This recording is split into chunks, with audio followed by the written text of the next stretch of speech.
नमस्कार, आप देख रहे हैं एवन उत्तराखंड। मैं हूं आपके साथ हर्षदा। ये नजर डाल लेते हैं इस वक्त की हेडलाइंस पर। उत्तराखंड में मंत्रिमंडल की बैठक, सत्र में पेश होने वाले बजट समेत कई प्रस्तावों पर लगी मोहर। 14 जून से शुरू हो रहा है विधानसभा सत्र।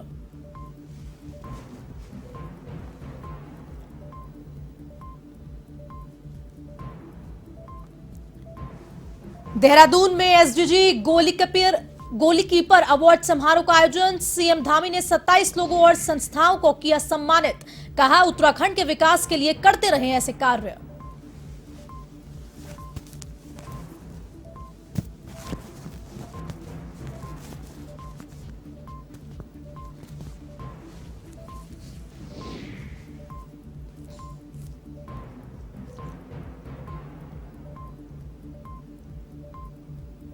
सरकार की देहरादून नगर निगम को सौगात। मंत्री प्रेमचंद अग्रवाल ने वेस्ट कलेक्शन वाहनों और मशीनों को दिखाई हरी झंडी और कहा, साफ सफाई का कार्य करने वाले कर्मचारियों को मिलेगी राहत।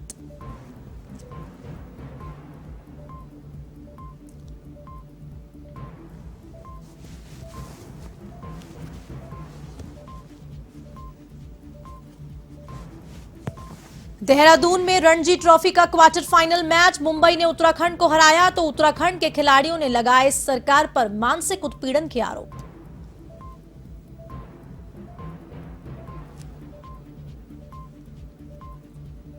काशीपुर में बदमाशों का आतंक। बैंक में लाखों रुपए की लूट का मामला आया सामने। आधा दर्जन बदमाशों ने दिया वारदात को अंजाम। मामले की जांच में जुटी है पुलिस।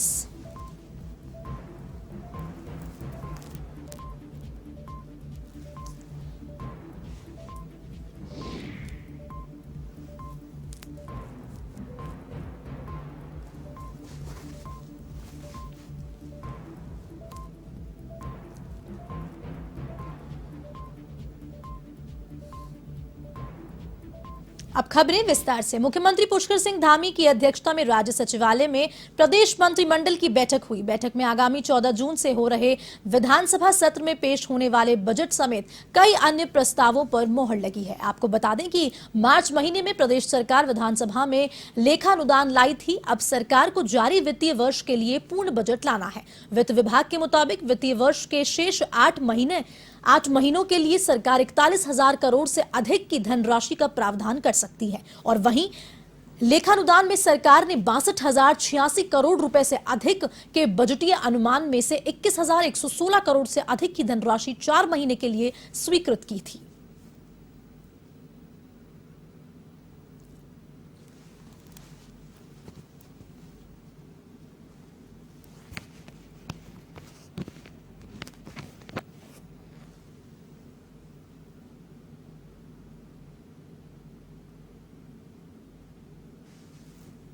मुख्यमंत्री पुष्कर सिंह धामी ने 27 लोगों और संस्थाओं को सतत विकास लक्ष्य के तहत नवाचार और अनूठा कार्य करने पर एसडीजी गोलकीपर अवार्ड से सम्मानित किया। आपको बता दें कि उत्तराखंड में स्वयंसेवी संस्थाएं, व्यक्ति, गैर सरकारी संगठन, नागरिक शोक एवं अकादमिक संस्थाएं अपने अपने क्षेत्रों में काम कर रही है, जो सतत विकास लक्ष्यों को पूरा करने में योगदान दे रही है। इसी दौरान सीएम ने अवार्ड पाने वाले सभी लोगों को शुभकामनाएं दी और कहा कि उत्तराखंड के विकास के लिए इसी तरह सतत कार्यक्रम करते रहें।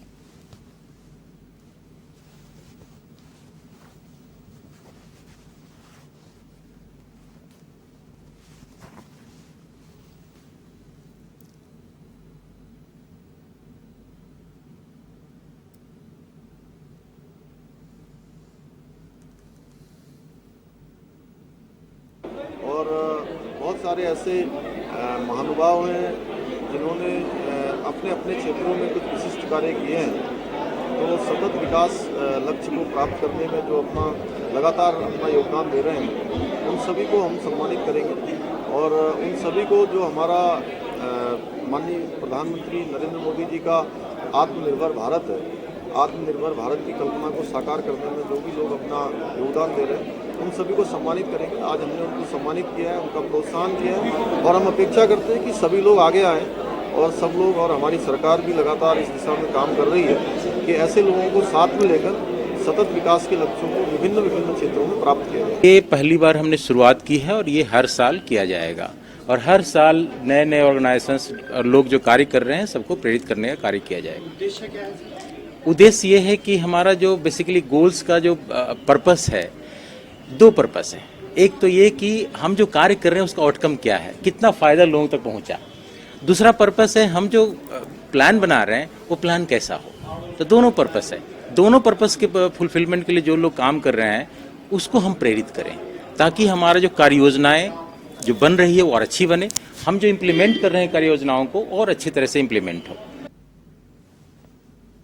देहरादून स्मार्ट सिटी लिमिटेड के तहत स्मार्ट वेस्ट कलेक्शन वाहनों और मशीनों का नगर निगम में हस्तांतरण किया गया। आपको बता दें, इस मौके पर वित्त एवं शहरी विकास मंत्री प्रेमचंद अग्रवाल ने वेस्ट कलेक्शन के वाहनों और मशीनों को हरी झंडी दिखाकर रवाना किया।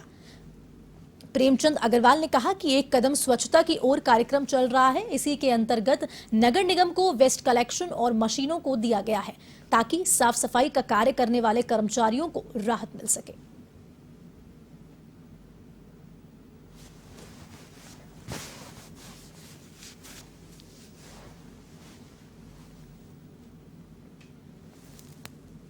देखिए, एक कदम और स्वच्छता की ओर ये अभियान हमारा चल रहा है।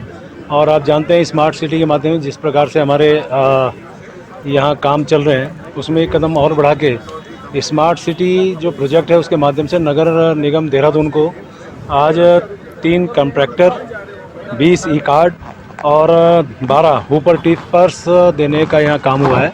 मैं उम्मीद कर रहा हूँ इससे जो साफ़ सफाई है, कूड़ा उठान है, उसमें एक तेज़ी भी आएगी और एक जो हमारे कर्मचारी हैं, जो हमारे अन्य लोग हैं, उससे उनके काम में भी दक्षता भी बढ़ेगी।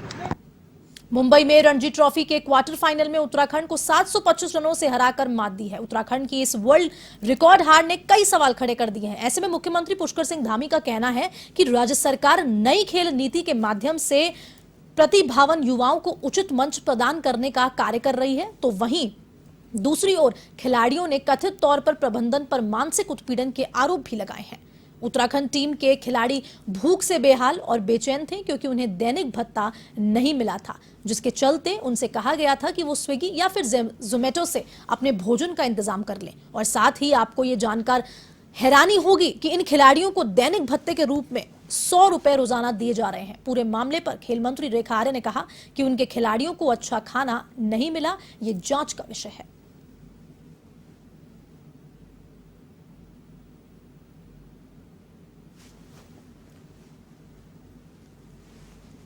ना कि भाई हमारे खिलाड़ी भूखे थे अथवा हमारे खिलाड़ी को अच्छा खाना नहीं मिला। मैं समझती हूँ कि ये एक जांच का विषय है। सरकार को, जैसे आप स्वयं बता रहे हैं कि 1500 की जगह पे जो है वो भत्ता 2000 रुपये कर दिया गया था, उसके बावजूद ये परिस्थितियाँ पैदा हुई। निश्चित रूप से इसका परीक्षण कराया जाएगा, इसकी जाँच करी जाएगी और ऐसा क्यों हुआ।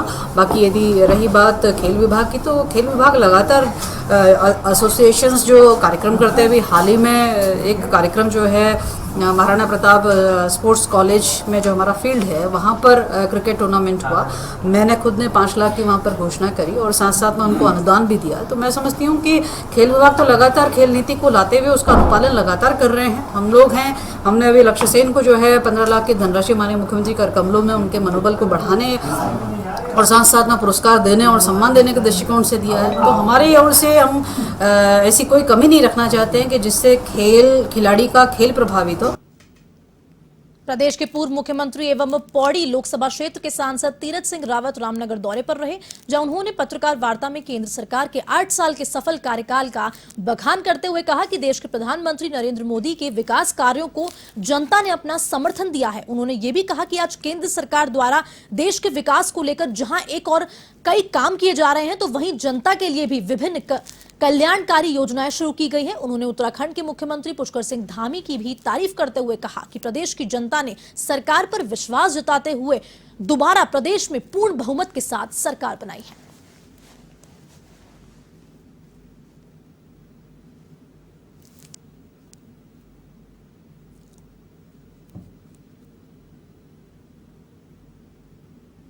देखिए, मैंने कहा कि पहली बार 55 वर्षों के बाद जब से भाजपा आई है, इतना तेजी से विस्तार हुआ है प्रधानमंत्री मोदी जी के नेतृत्व में। आज हर क्षेत्र में विकास हुआ है और विकास हो रहा है। सबका साथ, सबका विकास, सबका विश्वास, सबका प्रयास, ऐसा एक काम दिख रहा है। तो जनहित में प्रधानमंत्री मोदी जी कर रहे हैं।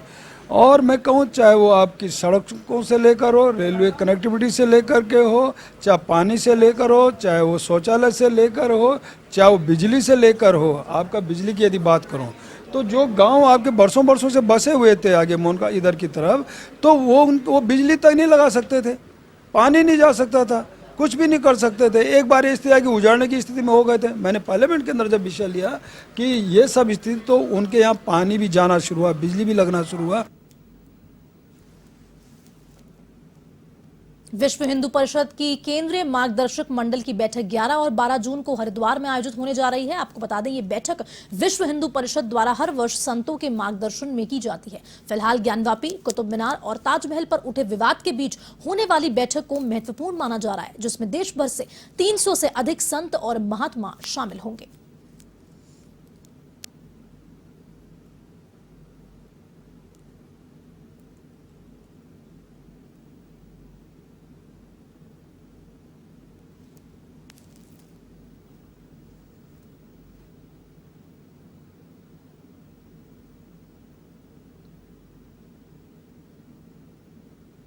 विश्व हिंदू परिषद की पूज्य संतों की केंद्रीय मार्गदर्शक मंडल की बैठक परंपरागत जून के महीने में गंगा दशहरा के 1-2 दिन पहले या 1-2 दिन बाद में होती ही है।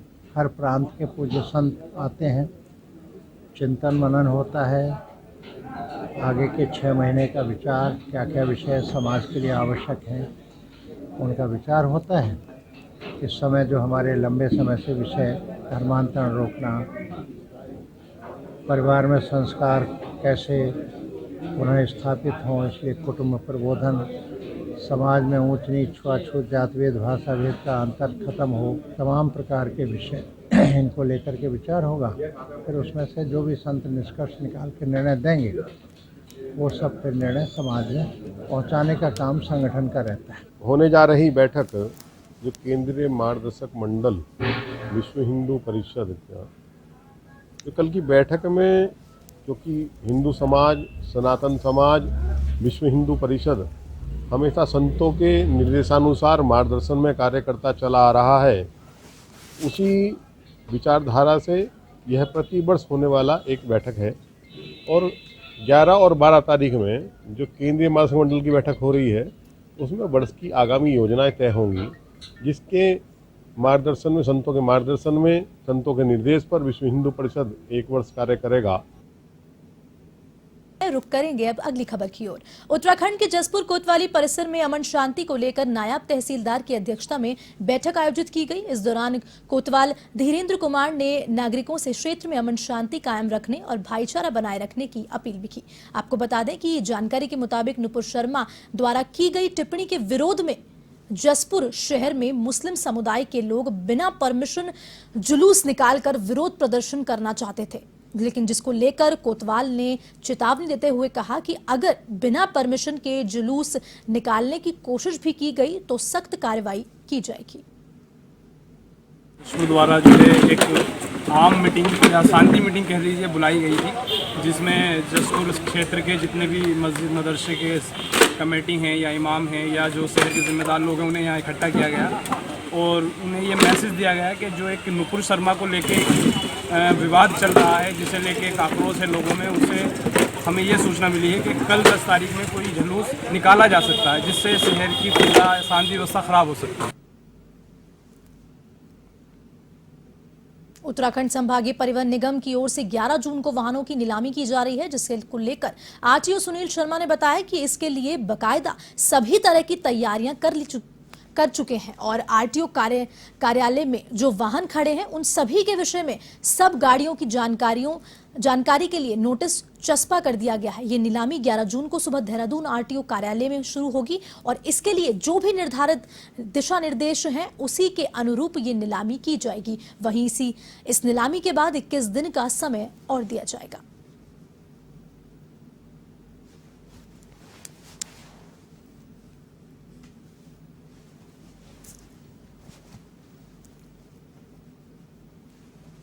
हमारा बिल्कुल स्पष्ट एक प्लान है इसके अंदर कि किसी भी एजेंट को या किसी भी ऐसे अनधिकृत व्यक्ति को ऑफिस में नहीं अलाउ किया जाएगा, ऑफिस के प्रीमाइसेस में या ऑफिस के आसपास।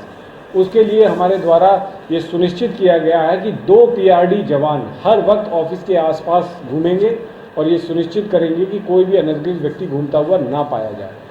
अगर कोई व्यक्ति हमें किसी के बारे में शिकायत करता है तो तुरंत हम उसकी शिकायत का संज्ञान लेते हुए उस व्यक्ति को ट्रेस करके बुलाते हैं और बुलाने के बाद या पकड़ने के बाद उसके खिलाफ FIR लॉन्च करते हैं, साथ में शिकायत की मूल प्रति भी जमा कराते हैं। अब तक हमारे द्वारा 3 FIR कर दी गई है और लगभग 6 व्यक्तियों के खिलाफ सख्त कार्रवाई की गई है और कुछ व्यक्तियों से माफ़ीनामा भी लिया गया है कि जो आइंदा कभी हमारे ऑफिस के आसपास नहीं रहे।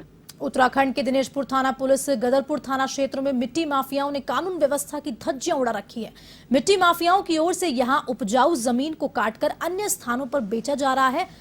गौर करने वाली बात तो यह है कि मिट्टी का खनन प्रशासन की नाक के नीचे खुलेआम हो रहा है। बाजपुर SDM राकेश तिवारी का कहना है कि गल्फर के द्वारा मिट्टी खदान किया जा रहा है, उसकी परमिशन है, लेकिन जो लोग नियमों का उल्लंघन कर रहे हैं उन पर कार्रवाई जरूर की जाएगी।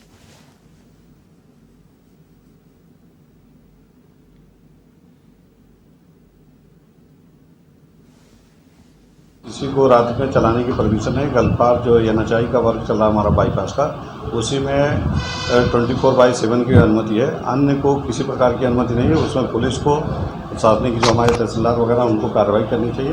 मेरी तरफ से पूरा हुआ है कि कोई भी इस तरह का इलीगल करता हुआ पाया जाए तो उसको गाड़ियों को सीज करें और उस पर कार्रवाई करें।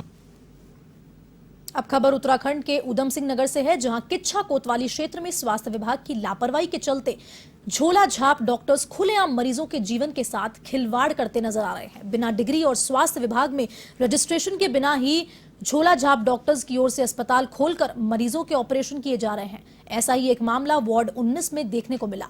स्वास्थ्य विभाग और प्रशासन की टीम वार्ड 19 में लाइफलाइन अस्पताल पहुंची तो वहां एक मरीज का पेट का ऑपरेशन किया गया था, जबकि दूसरे मरीज के ऑपरेशन की तैयारी की जा रही थी।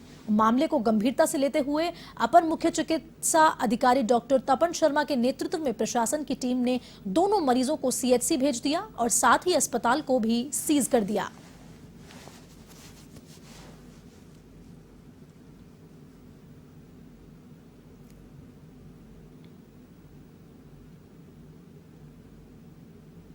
सिरौली कला किच्छा स्थित लाइफलाइन अस्पताल का निरीक्षण किया गया। इससे पूर्व भी 28 मई को मेरे द्वारा निरीक्षण किया गया था स्वास्थ्य विभाग की टीम के साथ और उस दिन भी इनके पास नैदानिक। फिलहाल के इस बुलेटिन में इतना ही। आप देश और दुनिया की तमाम खबरों के लिए देखते रहिए A1 न्यूज़। नमस्कार।